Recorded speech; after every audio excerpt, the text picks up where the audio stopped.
Hello बच्चों, very very good evening to all of you बेटा।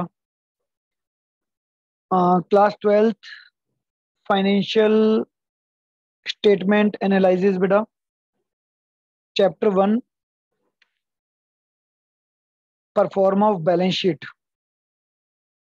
Part one में बेटा हम लोग बैलेंस शीट के परफॉर्मा में share capital and reserve and surplus already कर चुके हैं।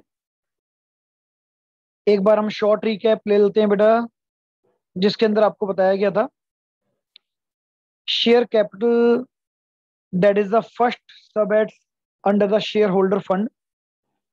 बैलेंस शीट की लाइबिलिटी साइड में share holder fund is the first major head. Share capital is the first sub head of share holder fund.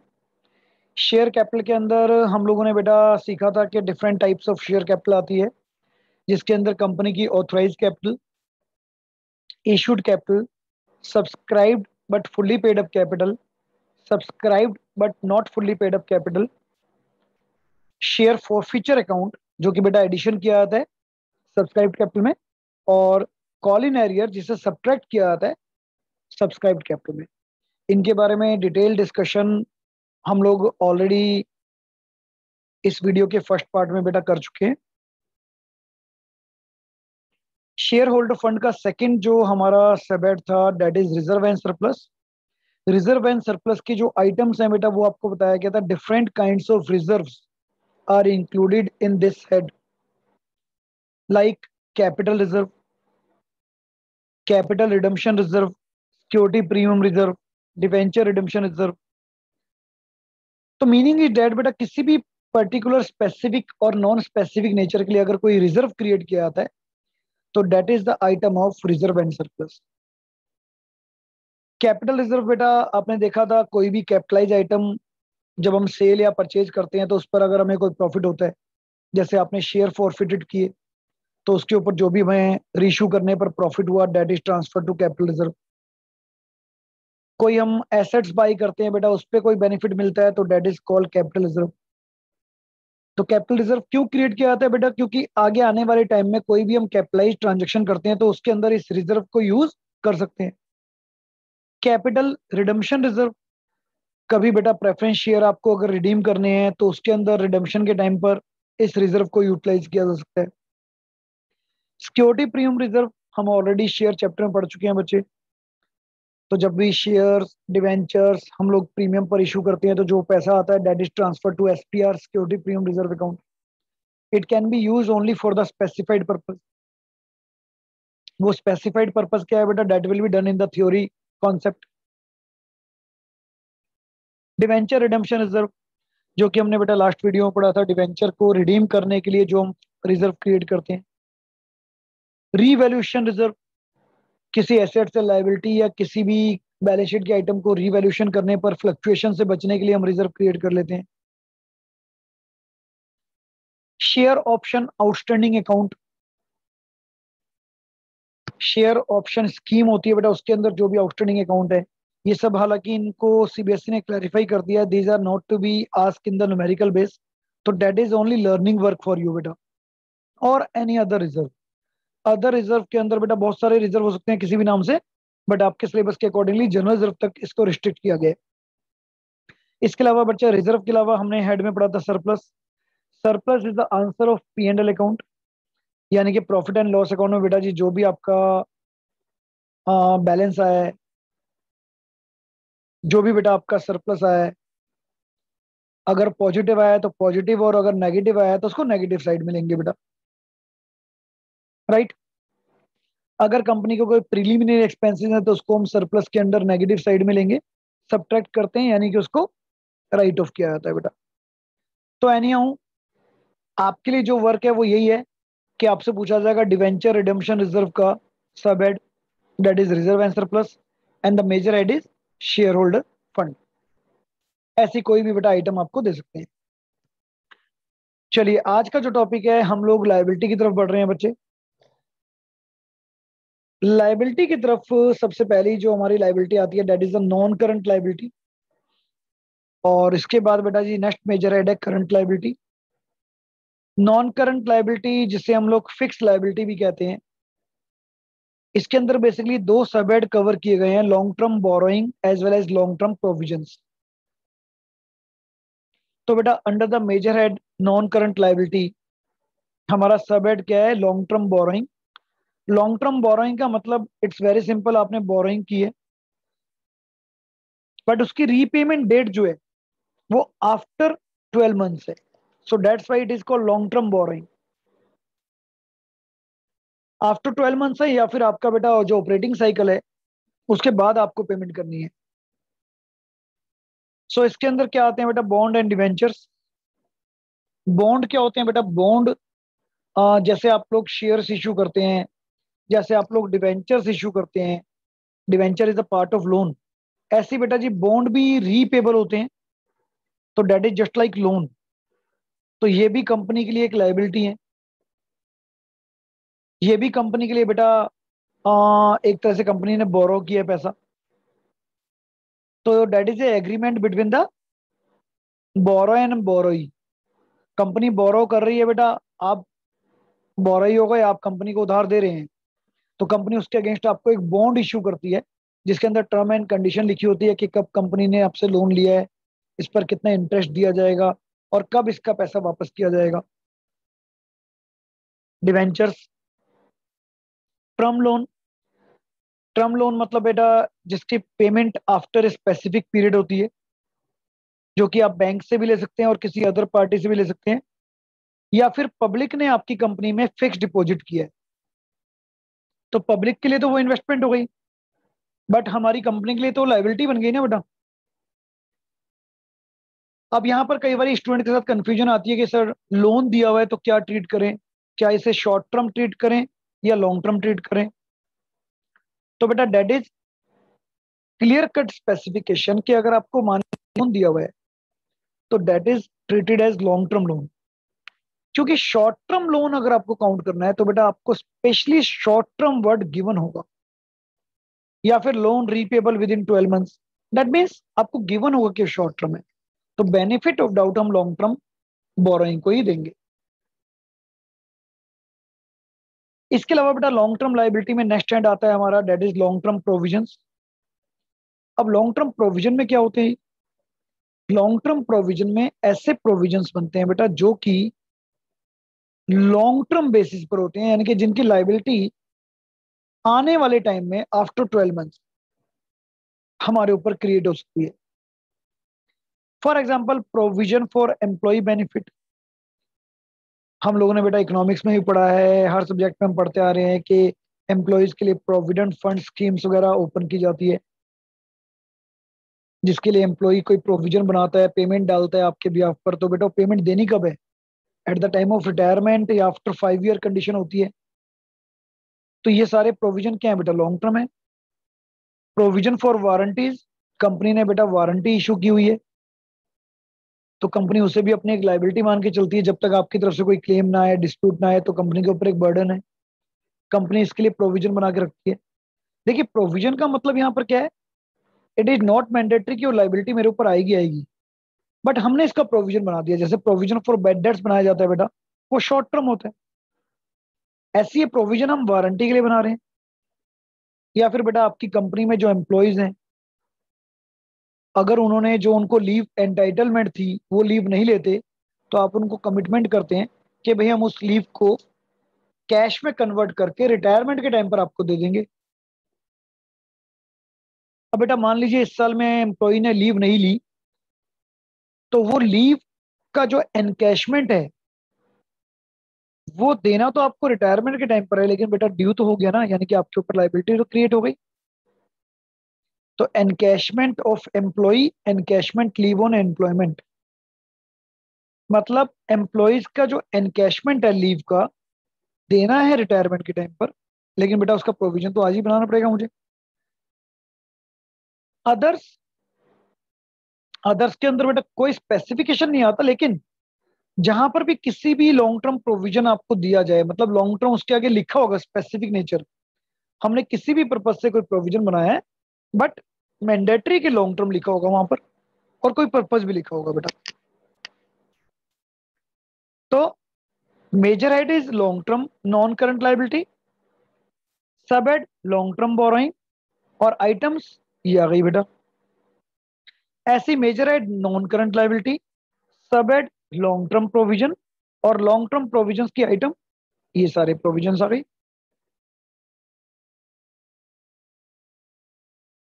अब MCQ है, by chance मान लीजिए बेटा आपको कहा जाएगा which of the following is not included under long term provision. A provision for employee benefit, B provision for warranty, C encashment of employees encashment leave on retirement, D provision for bad debts. तो बेटा अब हमें पता होना चाहिए ना कि provision for bad dates हमने नहीं पढ़ा, provision for bad dates long term में नहीं पढ़ा क्योंकि वो शॉर्ट टर्म में पढ़ेंगे बेटा अभी हम। So that's why provision for bad debts is not the part of long term provision. So इस तरह से हमें बैलेंस शीट का ये परफॉर्मा कंप्लीट अपने माइंड में बेटा सेटल करना है, ग्रैब करना है कंप्लीट, जिससे कि हम लोग ये आंसरिंग कर पाएंगे। तो सबसे जो फर्स्ट हमारा मेजर हेड था that is the share holder fund, जिसके अंदर आप लोगों ने बेटा सब हेड पढ़े शेयर कैपिटल और reserve and surplus. After that non current liability, जिसके अंदर हमने बेटा रीड किया long term borrowing and long term provision. इसके बाद बारी आती है बेटा करंट लाइबिलिटी की। जैसे यहाँ लॉन्ग टर्म बोरोइंग था ऐसे बेटा यहाँ शॉर्ट टर्म बोरोइंग आएगी। आप ये अगर ध्यान से देखेंगे तो सारे एड टर्म लोन फिक्स डिपॉजिट सब आ सकते हैं, लेकिन उनके आगे मेंशन होना चाहिए शॉर्ट टर्म।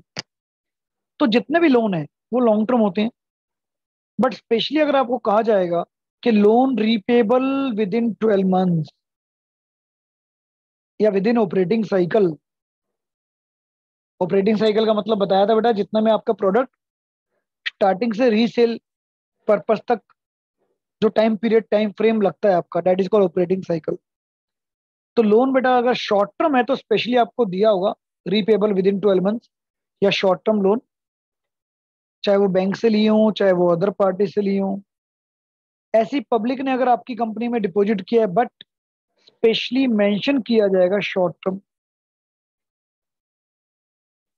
तो ये शॉर्ट टर्म बोरोइंग में आएगा। इसके अलावा बच्चे बैंक ओवरड्राफ्ट और cash credit that is always the part of short term borrowing. ये क्या होते हैं बेटा, जब आप एज ए बिजनेसमैन बैंक में करंट अकाउंट ओपन करते हैं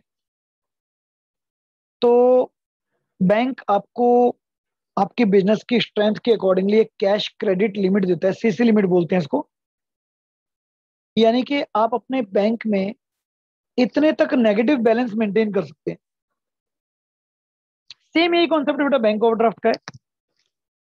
बैंक ओवरड्राफ्ट का मतलब आपके अकाउंट में मान लीजिए 20,000 रुपीज अभी क्रेडिट है, बट आप किसी पार्टी को 30,000 का चेक देते हैं, तो अगर आपका बेटा ऑर्डिनरी सेविंग अकाउंट होगा तो चेक बाउंस हो जाएगा। But in case of a businessman this cheque can not be bounce. So bank आपके अकाउंट में बेटा बैंक ओवरड्राफ्ट फैसिलिटी दे देगा, डेट मीन नेगेटिव 10,000 आपके नाम पर कर देगा। तो एक तरह से क्या होगा आपके लिए भी, तो डेट मीन्स कि बैंक ने आपको एक शॉर्ट टर्म बोरिंग, क्योंकि इसकी पेमेंट बेटा 12 मंथ्स के अंदर अंदर होती है।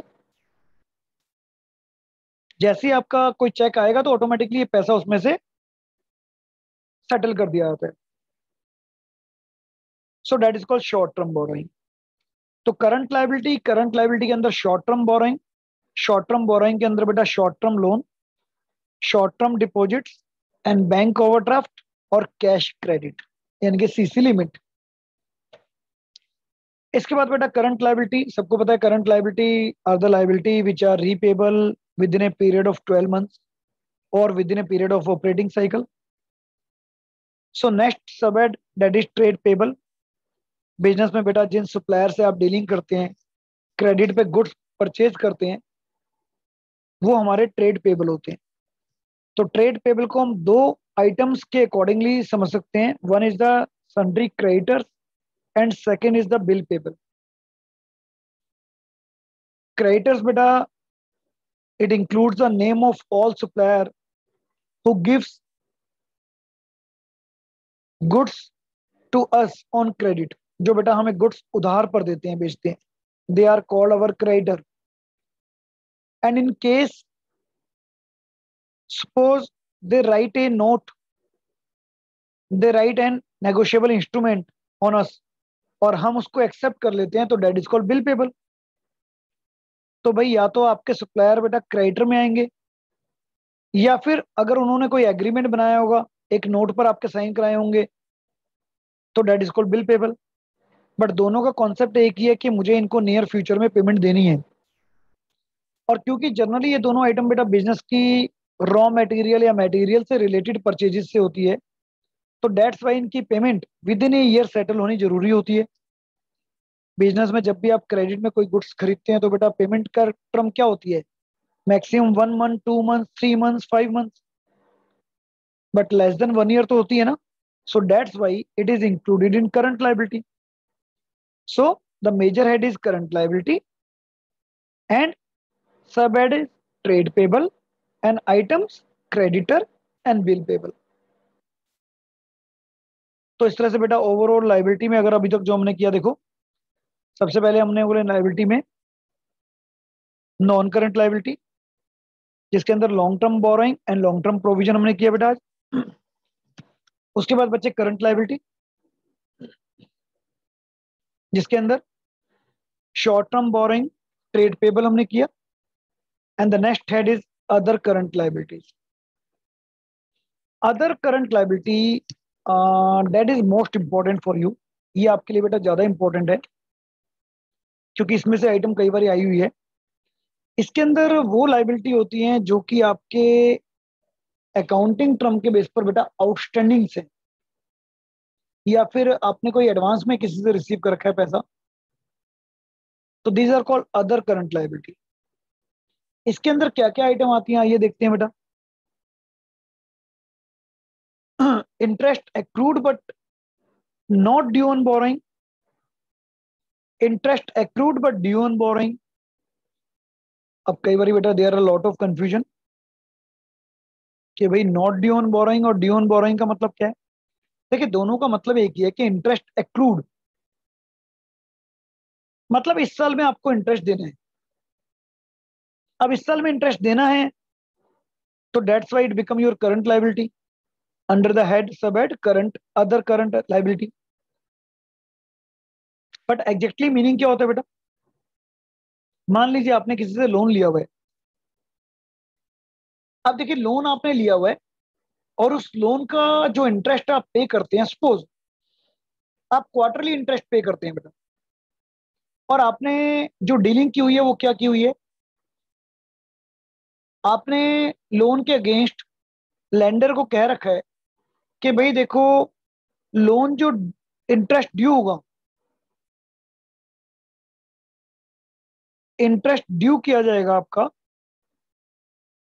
30 सितंबर को,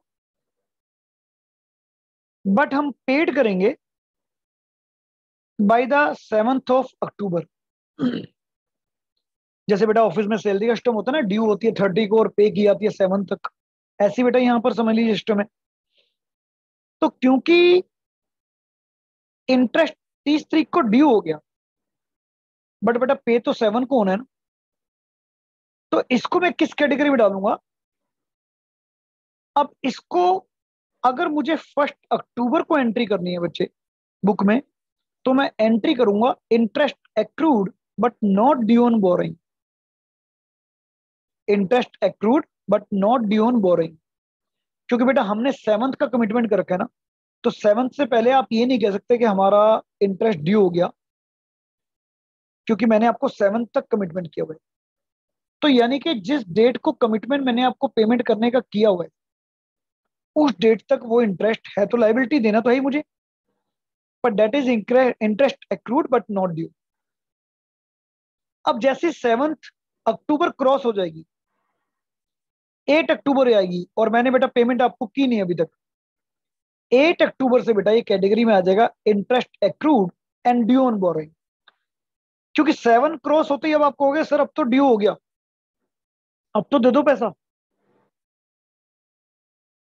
तो डेट मीन टू से इस साल की जितनी भी आपकी बोरोइंग है, जिस डेट को आपने इंटरेस्ट देना था, उस डेट तक बेटा एंट्री हमारी रहती है interest accrued but not due on borrowing. क्योंकि इंटरेस्ट देना तो है ही बेटा, कंफर्म तो हो ही गया मुझे। और जिस दिन मैंने इंटरेस्ट देना था अगर उस दिन के बाद तक भी नहीं दिया तो बेटा वो एंट्री आती है interest accrued and due on boring. लेकिन मीनिंग सिंपल है, जो भी लोन लिया हुआ है जितना भी इस साल में इंटरेस्ट देना है, चाहे वो डेट अभी आई है या नहीं आई, वो दोनों बेटा इसी हेड में आएंगे। अगर उसकी ड्यू डेट नहीं आई है अभी तक तो interest due, interest accrued but not due. और अगर ड्यू डेट आ चुकी है बेटा तो interest accrued and due on borrowing. ऐसी नेक्स्ट आइटम है बच्चे इनकम रिसीव्ड इन एडवांस। आपने बेटा एडवांस में कहीं से पैसा लिया हुआ है, तो जब तक आपने वो एडवांस में पैसा लिया हुआ है that is your liability. Unpaid dividend, आपने शेयर्स पर डिविडेंड डिक्लेयर कर दिया, शेयर होल्डर को बेटा ऑफर कर दी कि आइए हमारी कंपनी में आइए और आप अपना शेयर का जो डिविडेंड है, प्रॉफिट का हिस्सा है, आप लेके जाइए। पर बेटा मान लीजिए 500 शेयर पर जो हमारे शेयर होल्डर हैं वो अभी तक नहीं आए, उन्होंने अभी तक डिविडेंड क्लेम ही नहीं किया, तो date is my current liability, क्योंकि जब भी आएंगे मुझे देना पड़ेगा बेटा। So that is also part of other current liability. Outstanding expenses, जितने भी बेटा एक्सपेंसेस ड्यू हो चुके हैं बट अभी तक पे नहीं किए गए हैं, आउटस्टैंडिंग रेंट है आपकी शॉप का, आउटस्टैंडिंग टेलीफोन बिल है, आउटस्टैंडिंग सैलरी है, वट एवर, सो जो भी एक्सपेंस आउटस्टैंडिंग है बच्चे। Most important point, call in advance and interest their own. अब बेटा कॉल इन एरियर हमने शेयर कैपिटल में पढ़ा था, अब कॉल इन एडवांस भी क्या करते हैं कुछ स्टूडेंट फटाफट से बेटा, क्योंकि कॉल है शेयर से रिलेटेड है, डाली आते हैं शेयर कैपिटल में, जो कि रॉन्ग हो जाएगा बच्चा। कॉल इन एडवांस कभी भी ध्यान रखिएगा शेयर कैपिटल का पोर्शन नहीं होती बेटा, क्योंकि अभी वो कॉल ड्यू ही नहीं हुई। कॉल इन एडवांस जब भी आपको मिलेगी that become your current liability. तो कॉल इन एडवांस और उस पर दिया गया इंटरेस्ट, दिया नहीं अभी देना है, ठीक है ना, तो date is other current liability. ठीक है, ये क्लियर हो गया। अनक्लेम्ड डिविडेंड, ये बेटा आप दोनों हेड एक ही है, नाम अलग अलग है एक तरह से, क्योंकि अगर हम यहाँ पर बात करें अनपेड डिविडेंड, अनपेड का मतलब शेयर होल्डर ने क्लेम किया था बट अभी तक आपने नहीं पे किया, फॉर्मेलिटीज होने में बेटा 2 डेज 5 डेज 7 डेज लग सकते हैं। और अनक्लेम्ड का मतलब शेयर होल्डर ने अभी तक आपसे पूछा ही नहीं है, तो दोनों आपको तो दोनों ही देने हैं। Current maturity of long term dates payable within 12 months, अब ये भी इंपॉर्टेंट आइटम है बेटा। लॉन्ग टर्म डेट्स तो हमने लॉन्ग टर्म लोन में पढ़ा था,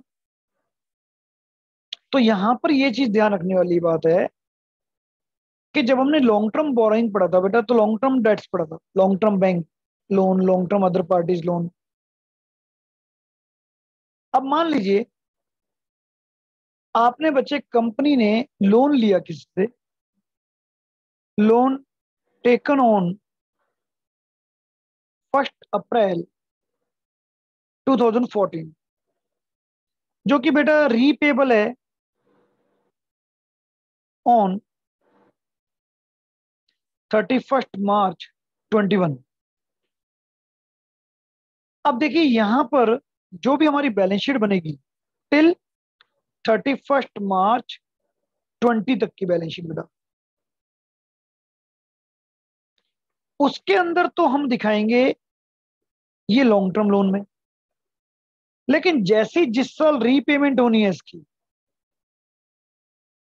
जो भी कैटेगरी बेटा उसके अंदर फॉल करेगी, तो अगली बैलेंस शीट में वहां से डाइवर्ट होकर ये आइटम आ जाएगी शॉर्ट टर्म में, क्योंकि इस साल पेमेंट देने का टाइम आ गया, तो now it become other current liability.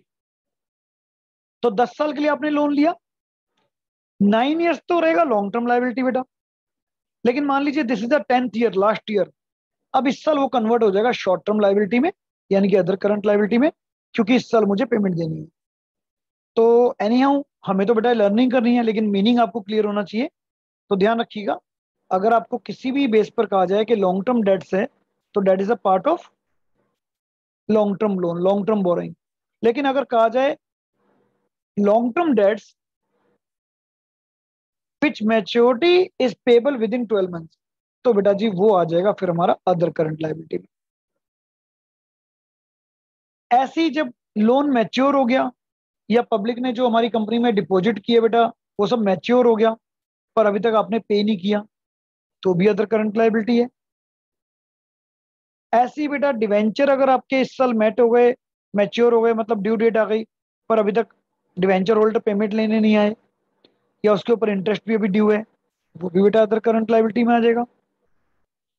ऐसे ही आपने बेटा इश्यू ऑफ शेयर में ओवर सब्सक्रिप्शन पड़ा था प्रोराटा, तो जो एक्सेस एप्लीकेशन मनी आती है उसको हम रिफंड करते हैं, जिस कैटेगरी को रिजेक्ट कर देते हैं आप। तो बेटा जो एक्सेस एप्लीकेशन मनी आई है और जिनको हमने रिजेक्ट कर दिया तो वो रिफंड के लिए बेटा ड्यू हो गई है पैसा, और अगर उसके ऊपर कोई इंटरेस्ट भी देना है तो वो भी अदर करंट लाइबिलिटी में आएगा बेटा। मीनिंग ये सारा पैसा हमें कहीं ना कहीं देना है, that is refundable amount within current year, तो that's why it is included in other current liability. इनको अदर में डालने का पर्पज क्या है बेटा? It's very very very simple. देखिए करंट लाइबिलिटी का सबका मतलब एक ही है, सबका मीनिंग वही है कि all the amount repayable with in the current year. But जब हम बोरोइंग की बात करते हैं तो बेटा इसके अंदर स्पेसिफिक सिर्फ लोन आएंगे। ट्रेड पेबल की बात करते हैं तो स्पेसिफिक क्रेडिटर और अदर पेबल आएगा।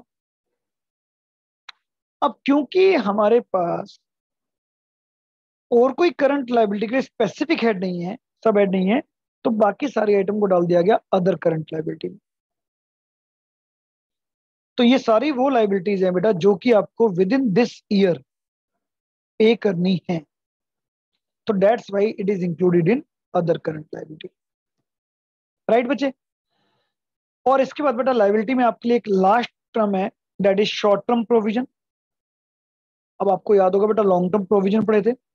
देखिए जो लॉन्ग टर्म प्रोविजन पढ़े थे वो लॉन्ग टर्म प्रोविजन ही रहेंगे, लेकिन शॉर्ट टर्म तब बन सकते हैं वो लॉन्ग टर्म प्रोविजन बेटा जब आपको स्पेसिफाइड उस प्रोविजन के आगे बोल दे शॉर्ट टर्म। जैसे एम्प्लॉय बेनिफिट सारे हमने लॉन्ग टर्म पढ़े थे ना, लेकिन अगर एम्प्लॉय बेनिफिट प्रोविजन के आगे लिख दिया जाए शॉर्ट टर्म तो शॉर्ट टर्म प्रोविजन में आ जाएंगे। हाँ इसके अलावा ये 3 प्रोविजन ऐसे हैं बच्चे जो कि हमेशा ही शॉर्ट टर्म में रहते हैं। One is the provision for taxation, क्योंकि बेटा टैक्स मुझे अपनी करंट ईयर की इनकम पे देना है, तो उसके लिए जो प्रोविजन बनाऊंगा that is for the purpose of current year taxation, तो that's why it is the short term provision.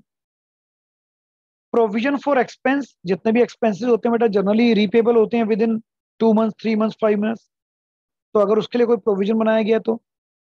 And provision for bad debts, तो that is also the part of short term provision. But provision for bad debts के लिए बेटा मेरे पास एक यहाँ पर hint है कि प्रोविजन फॉर बैड डेट्स अगर आपसे पूछा जाए तो आप शॉर्ट टर्म प्रोविजन इसका हेड दे सकते हैं, सब हेड दे सकते हैं, बट कंपनी एक्ट में इसके पास 2 चॉइस दी गई हैं, क्योंकि शॉर्ट टर्म प्रोविजन में भी इसको डाल सकते हो और alternatively it can be deducted from the trade receivable. आप बेटा वहां पर इसको ट्रेड रिसीवेबल में माइनस कर सकते हो। क्लास 11th में भी बेटा हम लोग यही करते थे, याद होगा क्लास 12th में पार्टनरशिप में भी आपने ये किया है कि प्रोविजन फॉर बैड डेट्स या तो आप डेटर में से सेपरेट कर दो या लाइबिलिटी में सेपरेट दिखा दो, बोथ ऑप्शन आर करेक्ट। तो कभी भी आपसे एग्जाम में पूछा जाए what is the sub head and major head, तो आप बेटर है कि लिख के आइए it is a part of short term provision under current liability, then alternatively भी लिखिए, ज्यादा बेटर है। और बेटा अगर एमसीक्यू में आता है तो नेचुरल है, वहां पर आपको दोनों ऑप्शन तो नहीं दी होगी क्योंकि दोनों ऑप्शन सही हो जाएंगी, फिर तो आपको दोनों में से कोई एक ऑप्शन दी होगी इसके अंदर। सो इस तरह से बच्चे that is the complete liability portion of our balance, जिसके अंदर बेटा जी मेजर हेड, सब हेड्स और जितने भी हमने सब हेड्स पढ़े हैं बेटा उनकी आइटम्स आपको समझाई हैं जो कि आपको लर्न एंड अंडरस्टैंडिंग करनी है इससे रिलेटेड। ठीक है बेटा, तो this is the concept of liability. इसके साथ ही बेटा एसेट साइड स्टार्ट कर रहे हैं अभी। एसेट साइड में बहुत ज़्यादा टिपिकल नहीं है, एसेट साइड का बहुत ज़्यादा एस्टिमेशन बेटा आप लगा सकते हैं बड़े आराम से। एसेट साइड के अंदर बेटा हमारे पास मेजर हेड में 2 ही हेड हैं, एक non current assets and second is the current assets. Non current assets बात करें अगर, तो नॉन करंट एसेट्स में सबसे पहले जो सब हेड आएगा that is fix assets. Fix tangible और फिक्स इंटेंजिबल एसेट्स। बट बेटा फिक्स एसेट्स को क्योंकि अकाउंटिंग स्टैंडर्ड में चेंजेस आते रहते हैं, तो अब इसकी जगह कंपनी एक्ट में न्यू नेम दे दिया गया है, that is a property plant and equipment. तो दोनों में से आप कोई भी यूज कीजिए, डोंट वरी, दोनों हेड का मीनिंग एक ही है बेटा। Property plant and equipment tangible assets या फिक्स टेंजिबल एसेट्स एक ही बात है बेटा। तो फिक्स एसेट्स में मेजर टू पार्ट्स में डिवाइड किया गया है, one is the tangible and second is the intangible. आप सबको पता है बेटा टेंजिबल का मीनिंग होता है all the fixed assets having a physical appearance. It includes the land, building, plant, machineries, furniture, fixtures, vehicles, office equipments, leasehold properties and others. देखिए other specify का मतलब ये होता है कि अदर का मतलब ये नहीं कि अदर वर्ड आएगा। अदर का मतलब बेटा हो सकता है इसमें से कोई ऐसा नाम निकाल दिया जाए, क्रिएट कर दिया जाए जो कि लॉन्ग टर्म एसेट्स हो, बट इट्स वेरी सिंपल, आपको बताया जाएगा ना कि भाई फिजिकल है वो। अब जैसे ऑफिस इक्विपमेंट है, सबको पता है बेटा इलेक्ट्रॉनिकल सारी आइटम इसमें आती हैं। तो यहाँ तो एग्जांपल कंप्यूटर लिख रखा है। अब कंप्यूटर है तो बेटा क्या प्रिंटर नहीं आएगा? प्रिंटर भी आपको पता है बेटा फिक्स्ड एसेट्स होती है।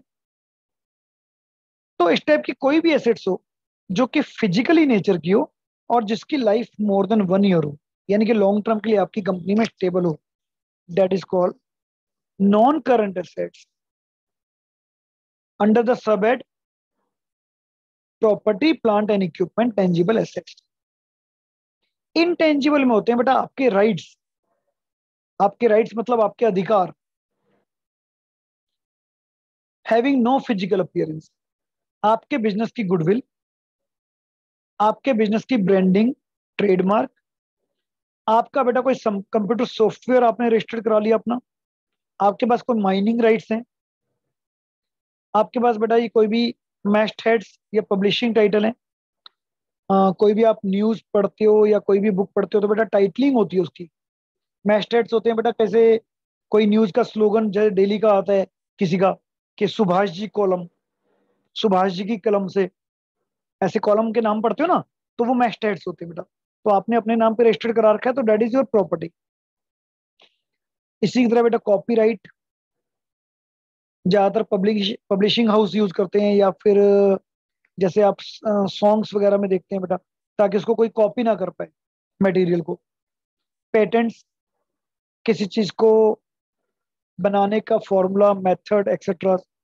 रेसिपीज, बड़े बड़े शेफ बेटा अपनी रेसिपी को रजिस्टर्ड करा लेते हैं, वो उनकी प्रॉपर्टीज हो जाती है, वो उनकी एसेट्स है। फॉर्मूलाज, मॉडल्स, लाइसेंस, फ्रेंचाइज, तो मतलब किसी भी चीज को यूज करने का आपका राइट। इसको आप सेल कर सकते हैं किसी दूसरे पर्सन को, but you are the owner of that right. तो these are the intangible assets. So fix assets में बचे tangible as well as intangible.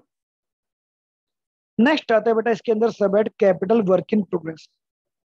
तो बेटा बड़ा सिंपल कॉन्सेप्ट है, ये सारी चीजें जो आपने रीड की थी अंडर द टेंजिबल एसेट्स, अगर इनमें से कोई भी हेड आप बनवा रहे हैं, खुद कंस्ट्रक्शन करवा रहे हैं, मैन्युफैक्चर करवा रहे हैं और वो अंडर कंस्ट्रक्शन है, तो फिर वो अभी फिक्स एसेट्स नहीं बना, that is called capital work in progress. जैसे मान लीजिए ऑफिस की बिल्डिंग आप कंस्ट्रक्शन करवा रहे हैं, तो जिस दिन कंस्ट्रक्शन हो जाएगी वो इसके अंदर आ जाएगी बेटा।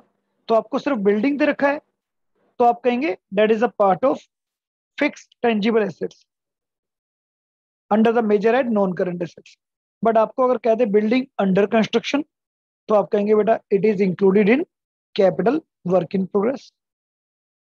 कैपिटल वर्क इन प्रोग्रेस क्योंकि वो अंडर कंस्ट्रक्शन है अभी। तो that is a major difference. तो बेटा जी एसेट्स में fix assets tangible, fix assets intangible और कैपिटल वर्क इन प्रोग्रेस जो कि अंडर कंस्ट्रक्शन है। ऐसी बेटा इंटेंजिबल एसेट्स अंडर डेवलपमेंट, ये भी वही है बेटा। कोई भी पेटेंट्स, इंटेलेक्चुअल प्रॉपर्टी राइट्स जो कंपनी अभी डेवलप कर रही है, अभी हुआ नहीं है, कर रही है,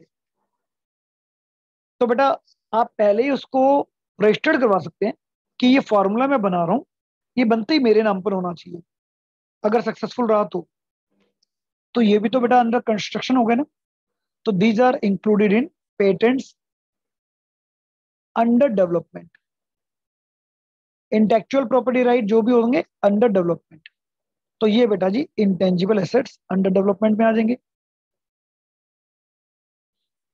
इसके बाद बच्चे इन्वेस्टमेंट। नॉन करंट इन्वेस्टमेंट होती है बेटा, जिसको हम टू पार्ट्स में डिवाइड कर सकते हैं, एक ट्रेड और एक नॉन ट्रेड। देखिए बड़ा सिंपल कॉन्सेप्ट है, आपके बिजनेस की जो भी इन्वेस्टमेंट है, आपने बेटा किसी भी कंपनी के शेयर खरीदे, आपने किसी और कंपनी के म्यूचुअल फंड में पैसा लगा दिया, आपने किसी कंपनी के डिवेंचर खरीदे, आपने गवर्नमेंट बॉन्ड खरीदे, आपने कहीं पर एफडी कराई, आपने कहीं पर भी कोई भी इन्वेस्टमेंट की, दैट इज योर इन्वेस्टमेंट। बस मीनिंग समझना ट्रेड और नॉन ट्रेड में। तो यहां पर आपको मैं बता दूं बच्चे, सारी इन्वेस्टमेंट आपकी नॉन ट्रेड होती है। ट्रेडिंग इन्वेस्टमेंट बेटा जी सिर्फ तभी होती है अगर उस इन्वेस्टमेंट से आपके बिजनेस को प्रमोशन मिले। मतलब आप अपने बिजनेस को प्रमोट करने के लिए अगर किसी कंपनी में पैसा लगाते हैं, तो that is called trade investment. तो जब तक आपको इन्वेस्टमेंट वर्ड दिया जाएगा सिर्फ, इन्वेस्टेड इन, यानी कि company purchase equity share of another company, your company purchase preference share of another company, your company purchase debenture of another company, तो that is called non current investment. आपको trade और non trade देने की जरूरत ही नहीं है वहां पर, आप सिर्फ नॉन करंट इन्वेस्टमेंट लिखेंगे तो भी बेटा काम चल जाएगा, क्योंकि ट्रेड के लिए हमारे पास बेटा स्पेसिफिकेशन नहीं है कोई भी। इसके बाद बेटा ये long term loans and advances, ये वो है बेटा जो आपने पैसा किसी को उधार दिया हुआ है, जो आपने पैसा दिया हुआ है, that is under the term long term loans and advances.